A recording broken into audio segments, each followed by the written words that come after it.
Thanks for joining us today. We are back again today with Marc LaFrance, the singing drummer, producer, writer, all the things. Um, and Marc's a pretty incredible guy. And if you haven't heard the first part of our interview, go back to Monday's episode. You don't want to miss that. And today we are going to talk about some of the organizations he's been a part of to fight for artist rights and a whole bunch of stuff. Let's just get going. You'll hear it as we go. Let's go. Okay, so we've talked a little bit about the Bill C-32 stuff. You've served on a lot of boards. Yes. So I'm going to list them out here. You served on the Vancouver Musicians Association, Local 145, which I believe is the American Federation of Musicians in BC, right? Pacific Music Industry Association as board member and president. Yeah, that was Music BC now. They changed the name of it, but it's Music BC, yeah. Member of the National Advisory Board for Factor, which is the foundation to assist Canadian talent on record. Yep. And then the past chair of the special committee dealing with neighboring rights, Bill C-32, which we just talked about.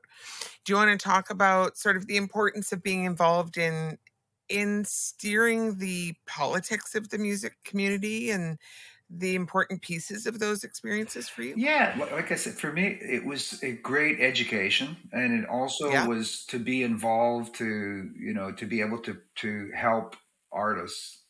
And at the time, especially with the on the Vancouver Musicians Association, there was Bert Harris, who was a brilliant lawyer. Unfortunately, he passed away at a young age, but we kind of really hit it off because he was involved with the BC government for the rewriting basically the rights for artists in British Columbia, and so to me, to be involved with helping further the rights of artists was always that was kind of the forefront of why I got involved in all of this stuff, because there was the horror stories of people getting ripped off, and sure, it still probably happens, but at least now there's a lot of information out there, and like you have Music BC, great industry associations in every province, and that can facilitate and educate upcoming musicians, and even you never stop learning. I mean, I'm always reading about to see what they're trying to change next, like especially now with the streaming thing, they're trying to get that with this new bill that everybody's freaked out about, but really, this bill is actually good for us. A lot of people don't, on the political spectrum, people on the right have a tendency to not want to. They just don't like artists. It's like they think we should get a real job. Yes. So it's like they just don't get it. I don't blame them. Yeah. I think it's just they're not around the industry.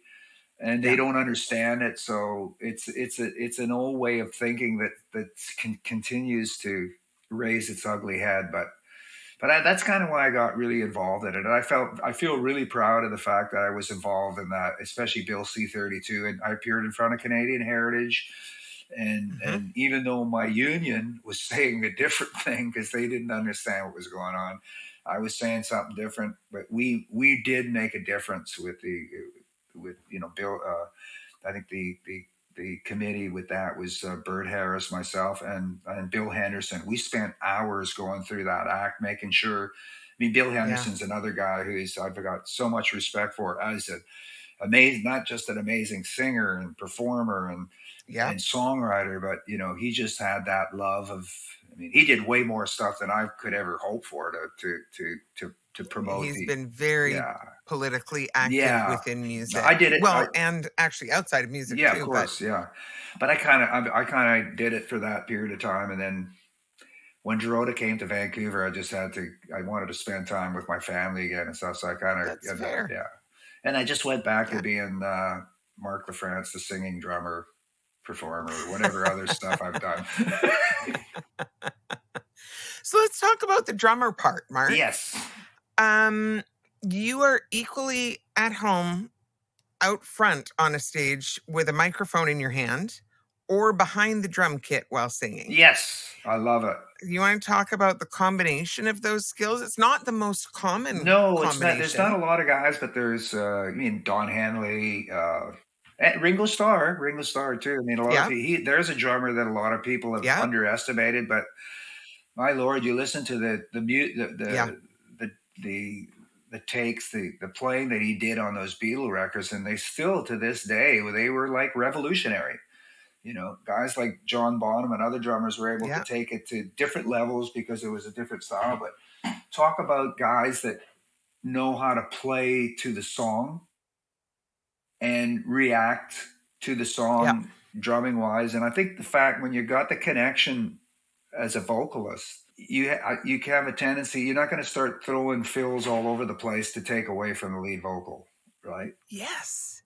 I will say, as a vocalist who in no way plays drums, but as a vocalist, there is, I'm very aware when I play with players, all players, like all different instruments, but drums tend to be the most apparent when you play with a drummer who understands playing while listening to the vocalist and playing to support that rather than to overpower it. Yeah, and that's the thing and there is a feeling. I mean, there's if you're singing, for instance, when I'm playing an AC/DC song and singing it, there's this amazing sense of power because you got control of the beat and you got control of the melody, and it just it's you feel like a true narcissist there in this particular.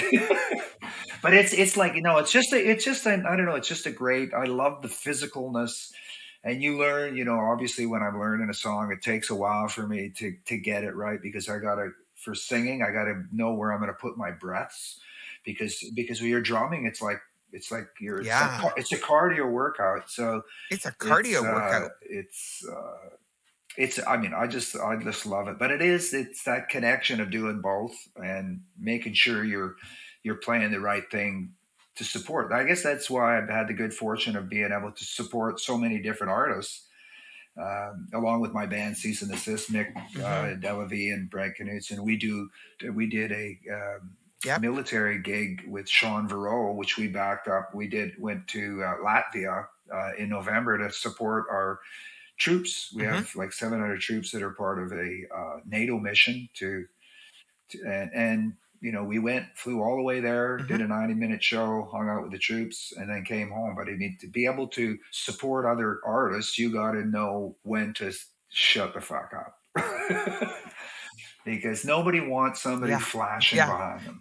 You got to be able to learn how to lay it down so that they got the groove so that the singer can do their job. And I think that's having. I remember as a young musician, my dear friend, one of my best friends, Craig Troop. This is when I first, started playing. We were driving along, and he says, He said to me, you're gonna work forever. And I went, what? He said, you're a singing drummer. How many people do that? And I didn't really think about it much till recent years, but it really has having that additional thing. And I did start doing them both at the same time because I had the high voice, and Jake Tapashanner was always him and Gordon on the other bass player. They just keep going up the neck. They were amazed at how high I could sing. So obviously when we did a song, I got to sing all the high parts. Right? So. Yeah. And that speaks to a comment you made earlier about the fact that you put a lot of care and routine into your exercise, like your physical fitness. That's the term I was looking for. Yes, that's always been. That's all. Yeah, my physical fitness has always been like a really important thing because I knew that being healthy that's the only way that I especially at this ripe old age. Well, I don't think you could be a singing drummer without a pretty high level of cardio fitness. Yes, and I do. I'll go on at least once a week. I'll go on the stair climber for an hour. So that's Yeah. And I walk a lot. I really a lot. And fortunately, Dorota, my wife, we're both into this, so it makes it very easy if you work together. Yeah. And I do. I very very. I didn't do any drugs and drink that. I hardly drink at all anymore, just because it's not a very good thing it dries out your vocal cords, especially if I'm on the gig. I won't drink at all. Yeah. Yeah. And nobody likes a drummer drink on a gig either. The tempo is good. That's wavering in time. Yeah. It gets really, really fast, and then it gets really, like really a yo-yo. slow. Yo-yo drummer.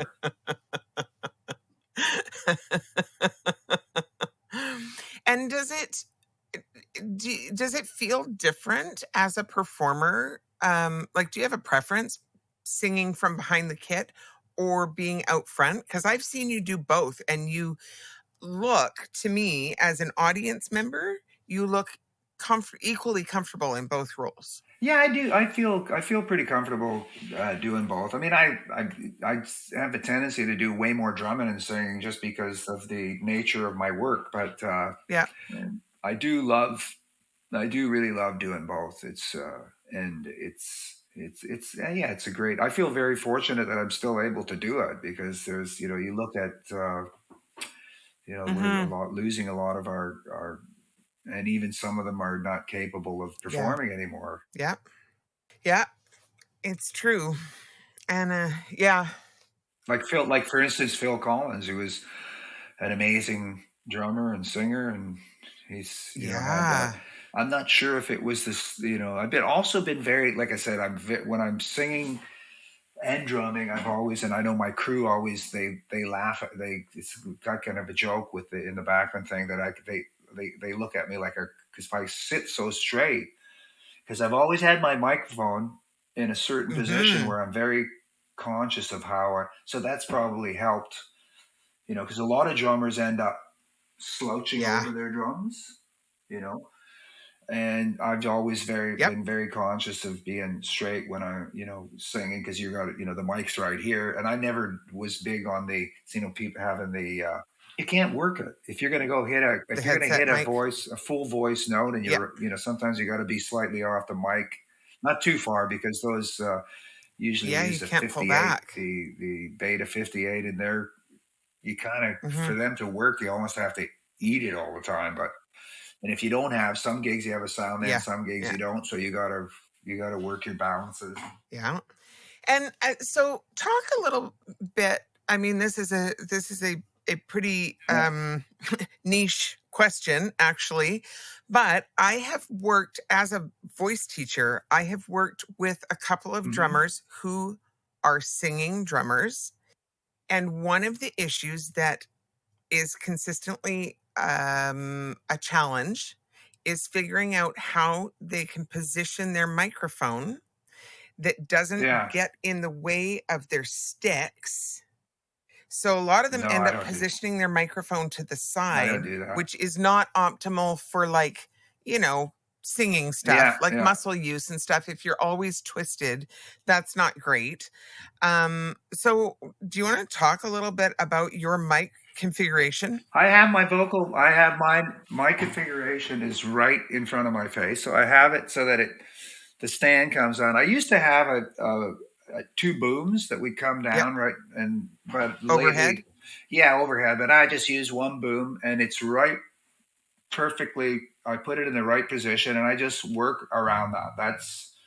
And like I said, I make sure that my posture is straight when I'm singing. Yep. And I set my drums in a position where I can hit them without.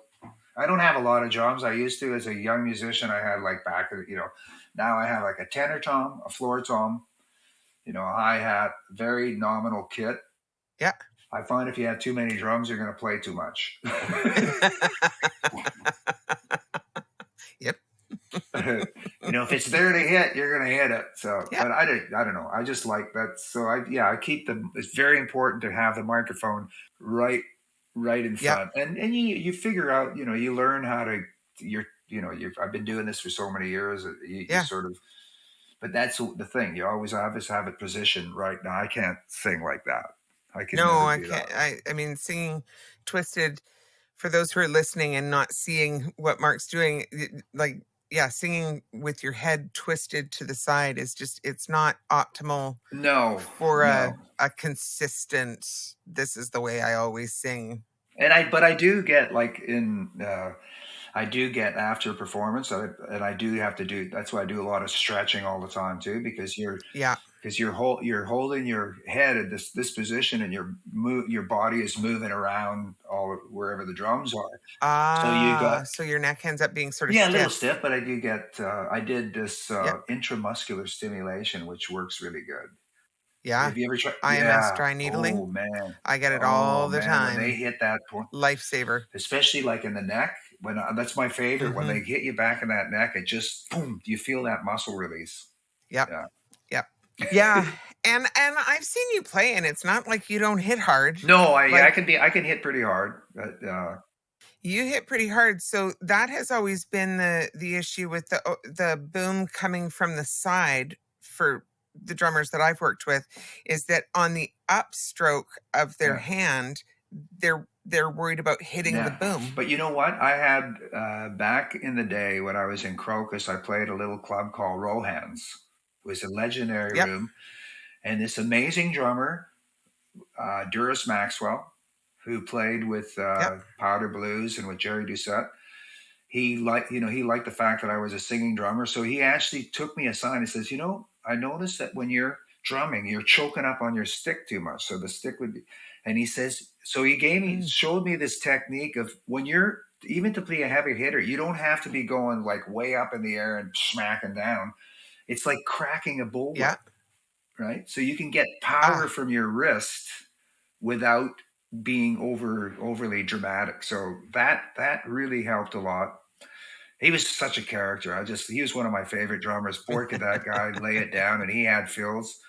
I remember one time Yeah. I'd replaced, he had left Jerry Doucette, and I was playing with Doucette, and he came to the cage, and he came up to me and he says, Marc, if I ever find out that you stop drumming and singing at the same time, I'm going to find you and I'm going to break your fucking legs.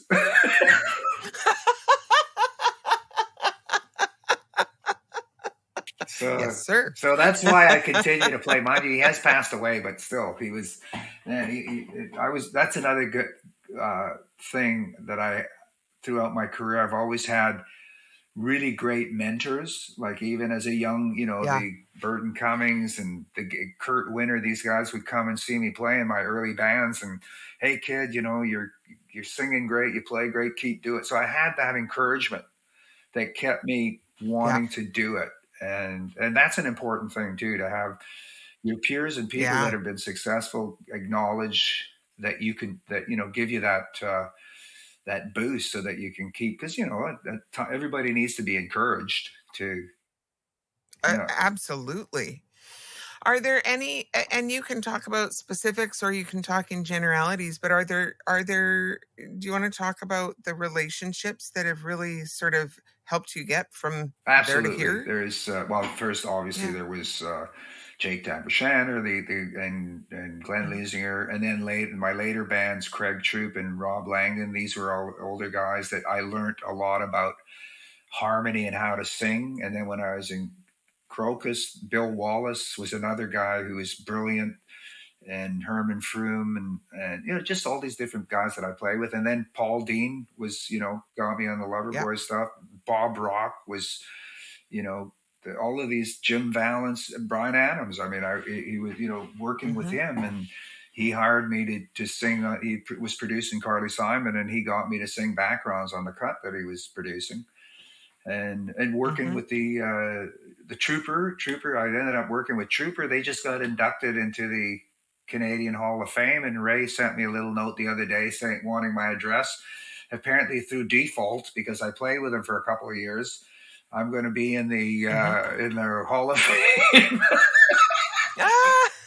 It's amazing Well, the sneaky ways congratulations. that you get into. I was telling Ray, it's funny because I think the Yeah. only other award I got was with Music BC. I got the Volunteer Spirit Award. So I got the Volunteer Spirit Award and snuck in the Hall of Fame with Trooper. So and Ray was surprised. He says, "You must have done something else." I says, "Man, you sing on all these records, but it's not like they're sending you gold albums or that kind of stuff, right?" So even though Yeah. but I Yeah. mean, I don't care because I get the neighboring right, and you do get, people know you sang on it, so You it get the certainly check. hasn't hurt my career. So, Yeah. Yeah. but also, in the Absolutely. early days, working with your dad and your mom, there's so many people I could point out that helped me through. You know, I mean, your mom singing in the studio was always such a pleasure because she was such a amazing, friendly person, and when I was going through Yeah. difficult times with my ex, she was, Hmm. always there for me and stuff. So it was, there's those kind of things too, on the more personal level, right? Yeah. Yeah.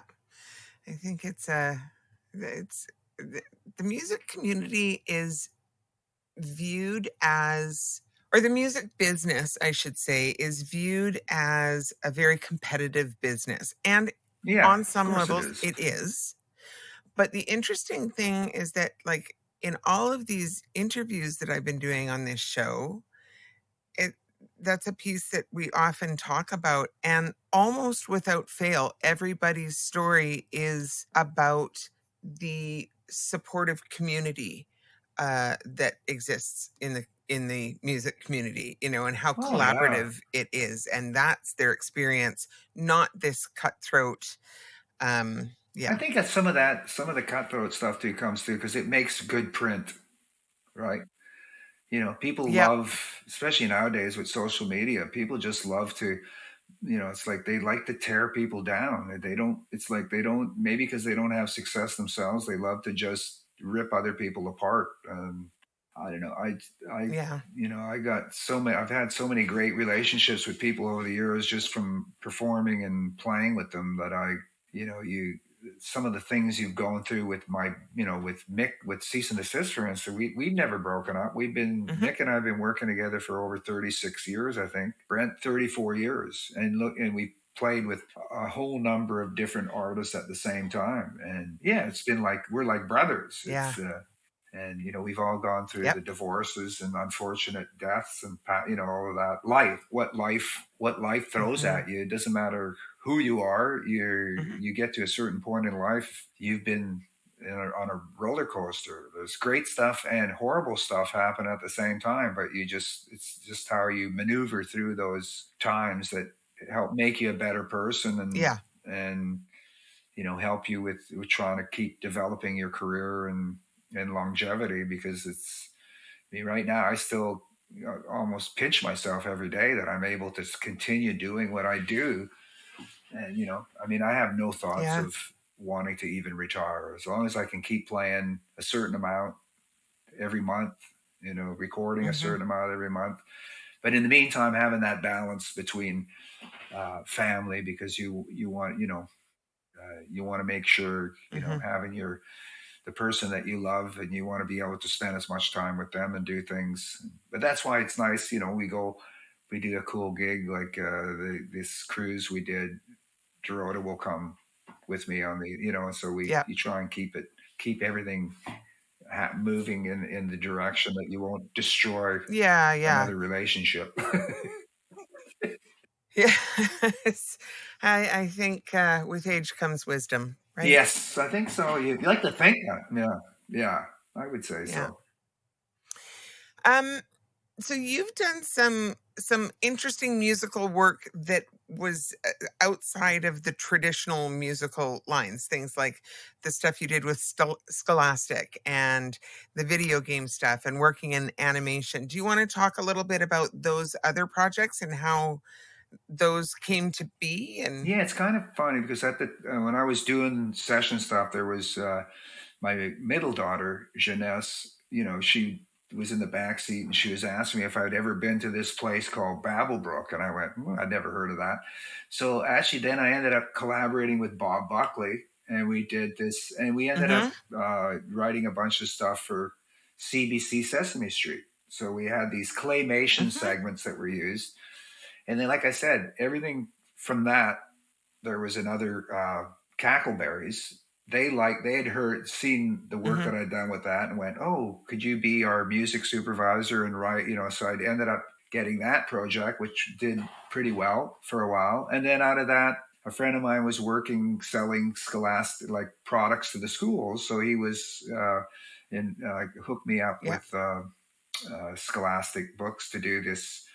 So it just sort of, they all kind of, one came out of the other. So Scholastic books ended up being a very successful one because they'd send us the poetry from professional poets that, for kids and we did grade, I think kindergarten to grade 7 or something like that. And there was some French stuff. So there was probably, like I said, there was well over 100 songs. So, and we did they were ended up being 1.5 minute, 2 minute pieces. So we ended up all genres. We covered all genres. So it was very creative and fun, and that lasted for a bit. So they just kind of ended up, and then out of that, I ended up, because I was asked to write some articles that they still use. I still get a little bit of royalties from these articles that I've written. That I guess I was not very good at school, but apparently now I'm helping teach kids stuff. That's why I'm getting back at the system. So I wrote a couple of articles for McGraw Hill, and so they all kind of, and it was all very creative, different, using a different part of your brain to do these things. So like you said, it was out of the box. So that's another thing I'd say with longevity is try to find different projects and stuff that will bring, put you in an I always find it's good to sometimes get out of your comfort zone. Like even doing this, I was kind of hesitant about doing this Eagles tribute because everybody's, but Dorota again said, you should do this, and I work really hard, and we had to just finish a sold out shows in Saskatchewan and Alberta, and we'll be doing some more. So it ends up being another little thing that plugs in. Okay, I'll do this for a bit, and then boom, then you're in the studio singing for somebody. I just love bouncing around and doing different stuff. Yeah. I saw you put the promo up for that, and I got very excited. I'm a huge Eagles fan. Such amazing music. Such amazing music. And I thought, years ago, we actually toyed with the idea, a couple of us toyed with the idea of doing it. It would have been obviously taking it in a slightly different direction. But doing an all-female absolutely. Well, Eagles the great songs tribute. are great songs. And they are, Yeah. And I love the music. And so I'm looking forward to when you play here so that we can come see it. We are playing April 2nd at the North Vancouver Centennial Theater. But back about just before I joined Bachman, one of my last trips, I'd go to Medem and shop licensing deals and stuff. Matter of fact, I'd actually got Josh a deal, remember, because I represent, but he was lucky enough, he ended up getting a better deal, so he went that way. But I knew he was super talented guy, but it was great that I actually got him, got him, the company was interested in when I just shopped him that one time. Your dad had asked me if I'd do it, and I did. And but the last year I was in Medem, there was this promoter that I knew had a private showing. So Don Henley showed up in this small venue, only 100 people, and I was right at the front of the stage, and I got to see him do an hour set, and he was amazing. His band was great. He had the same drummer as the Eagles. He's his drummer. He didn't say a word through the whole show, but he did. There's this pizza place that I've been going to called La Pizza, and it's the best pizza I've ever had in my life. That's the only thing he said at his show. He said, well, 20 years ago I was here at the Eagles, and La Pizza, still the best pizza on the planet. And then the drummer ran down because I was at the front, and he gave me his 2 sticks, and the promoter was beside me, so I gave him one, and I got it up on my wall. And it's got the Eagles. They won't be able to see it anyway, but anyway. But it was such That's a, pretty cool. to see the That's very master. cool. He didn't drum that night. He just sang, but boy, Yeah. man, what a voice. And the songs, No like kidding. his first song that he wrote was Desperado. That's the first That's song the he first wrote. song he ever And wrote. he played it for Glenn Frey. He was shy to play it to Glenn Frey. And Glenn Frey went, yeah, this is good. Yeah, this'll do.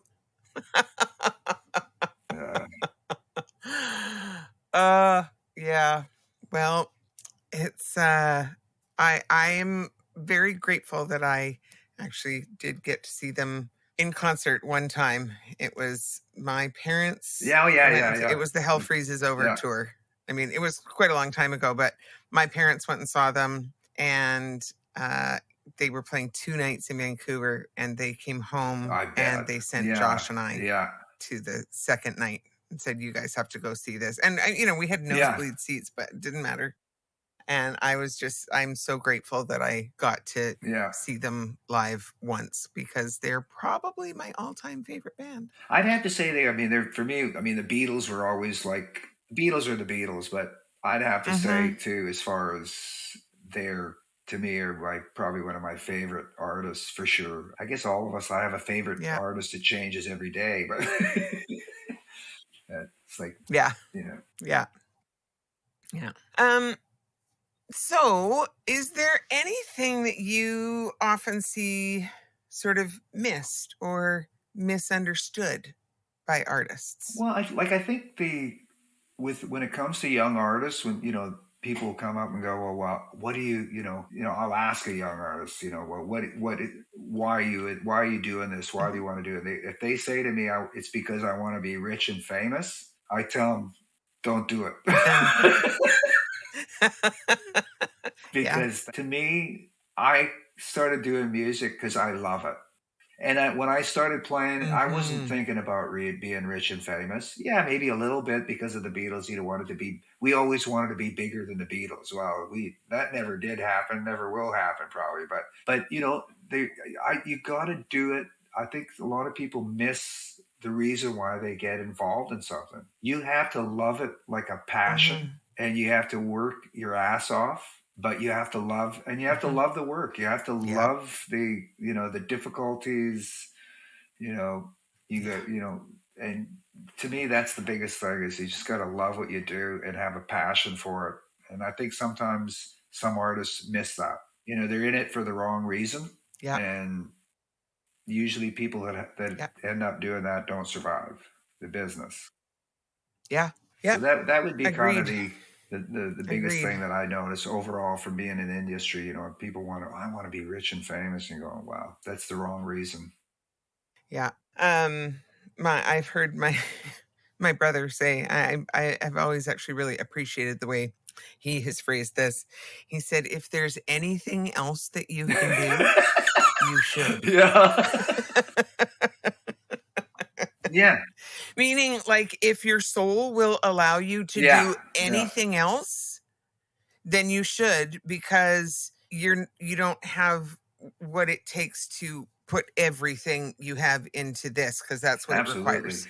You have to be, exactly. It's if you don't have the passion and the persistence to keep, and you got to be able to be willing to, like I said, if you want to have longevity, you have to be able to reinvent yourself.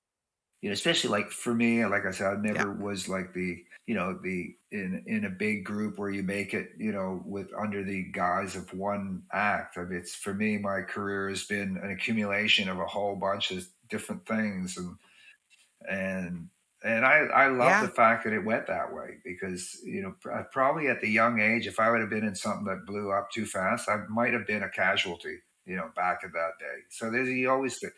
And just having followed this path and meeting all the amazing people, and sometimes I do look back. I look back at the stuff that I've done, and I go, "Holy smokes!" It really can overwhelm in a given second. If you think about it too much, you go, "Whoa!" What a great run. So, yeah. All right, Marc. I know that you have sung. I know we've listed like some of the artists that you've sung with. Do you want to tell us some of the songs that like everybody knows, that everybody hears on the radio all the time, that we actually hear you singing on, that we just don't know it's Well, you? I guess Dr. Feelgood. Don't Forget Me When I'm Gone. The Glass Tiger. Yeah. Sometimes I have to look to see what I've done because I can't remember. The Cult, Fire Woman. Fire!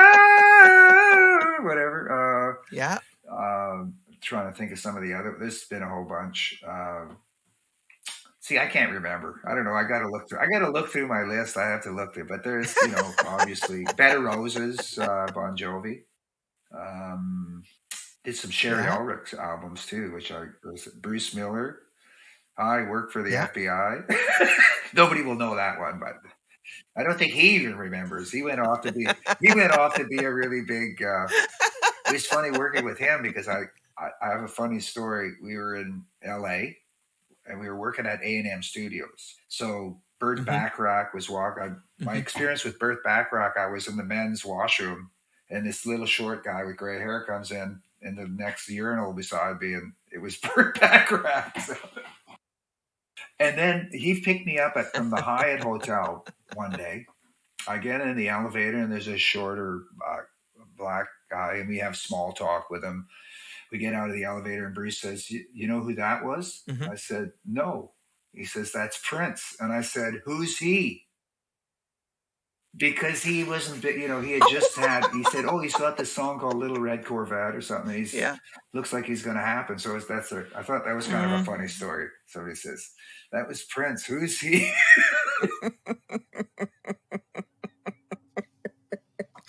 Oh my God. I tell you what, I have a story about. I know Pat very well. Pat Glover, Pat, right? Pat hired me for a session. Linda Kidder was singing backups for him, and he was doing, and it was like somebody's house out here in the sort of White Rock, South Surrey area, and doing Bee Gees. So I came in, and here's the thing. Music has always been an audio experience for me. It has never been a visual experience for me. So there are tons of artists who I can name in 3 notes. Yeah, exactly. But I could not tell you what they look like, right? So I go in, and Linda and I are singing Bee Gees. I mean, this is probably like 10, 15 years ago. We're singing Bee Gees on this record, and it's somebody's house. So like we're all set up in a bedroom, studio, right? And the guy whose house it is, we go in, I get introduced. This is Paul. Hi, nice to meet you, Paul. And partway through the session, he has to take a phone call. So he goes out, and I say to Pat and Linda, God, this really reminds me of some old Bad Company stuff. And they both look at me like, you're such a fucking idiot. You know who Rogers, this is, right? That's Paul Rogers. He is Bad Company. I'm like, oh, no, I did not know that. And I'm really glad he was not in the room when I said that. Yeah. So I get it. I get your. I just thought of another one. Loving every minute of it. There you go. It's so funny because people do sometimes put me on the spot, and I'm serious. It's just there's so much volume of stuff. It's hard. You think about it after, but it's wonderful to have those pages and pages, but it's and then you hear, like, sometimes I'll be driving in my car and I hear something and I go, it sounds familiar, and then I realize like partway through that I sang on it or something.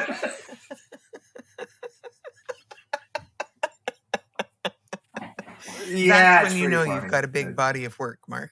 Sitting in the gym, you're working out and you hear something and you go, oh, and then Gosh, that sounds like me. All right, Mark. Well, where can people find you?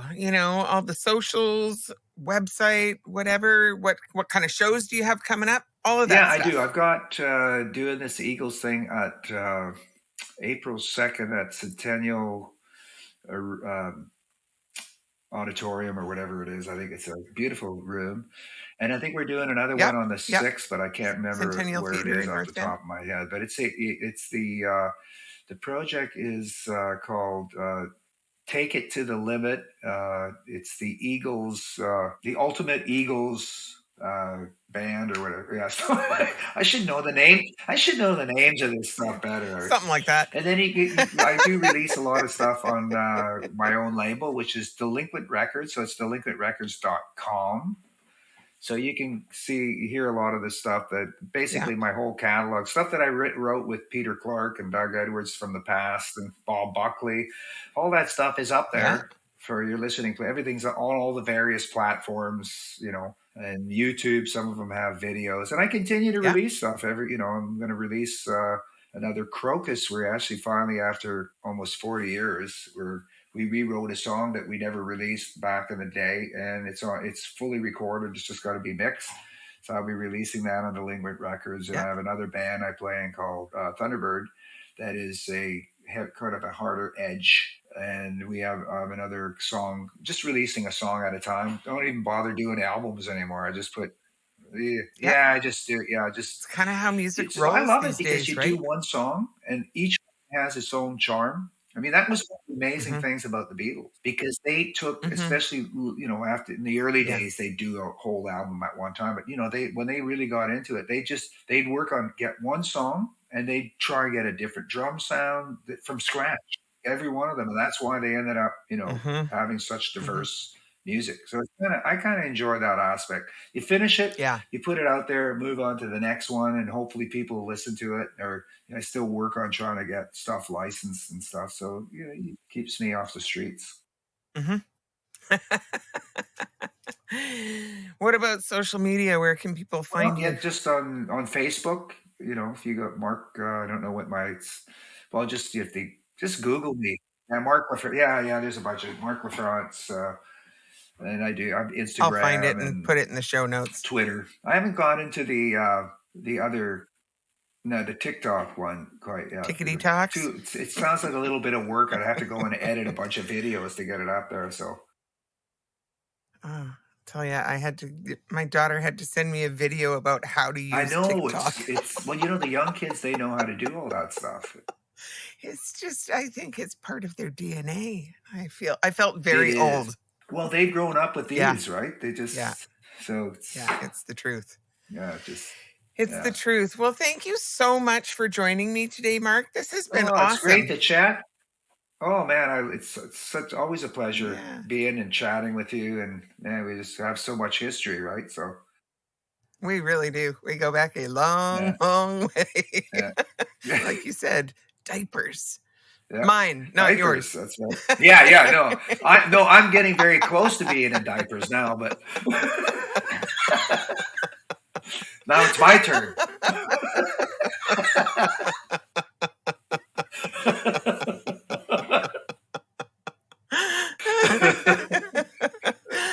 And on that note, adios, amigos.